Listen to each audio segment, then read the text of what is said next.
మరి ఈ రోజున తాడేపల్లిగూడెం పట్టణంలో వేంచేసి ఉన్న శ్రీ వాసవి కన్యకాపరమేశ్వరి పంచాయతన క్షేత్రంలో దేవి శరన్నవరాత్రుల్లో భాగంగా ఈ రోజున అమ్మవారు ధనలక్ష్మి అవతారంగా ఇక్కడ చేయడం జరిగింది.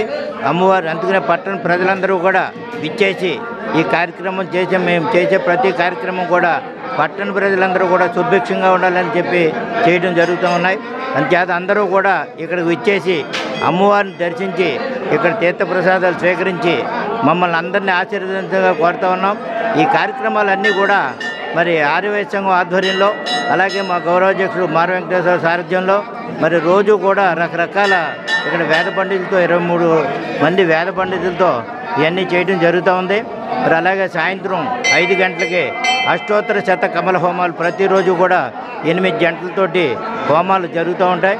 మరి చేత ప్రజలందరూ కూడా భక్తులందరూ కూడా ఇక్కడ ప్రతిరోజు కూడా రోజు రోజుకి దినదినాభివృద్ధి చెందిన ఈ ఆలయానికి మీరు అందరూ వచ్చి మమ్మల్ని ఆశీర్వదించగా కోరుతున్నాం. అలాగే మా పూర్వాధ్యక్షులు గమిన్ సుబ్బారావు కూడా ఈవేళ ఇచ్చేయడం జరిగింది. వారికి కూడా మా ఆర్యవైశ్య సంఘం తరఫున ధన్యవాదాలు తెలియజేస్తున్నాం. అలాగే ఇక్కడ చేసే ప్రతి కార్యక్రమాలు కూడా మీరు తిలకించవలసిందిగా మరీ కోరి ప్రార్థిస్తున్నాం. జై వాసవి.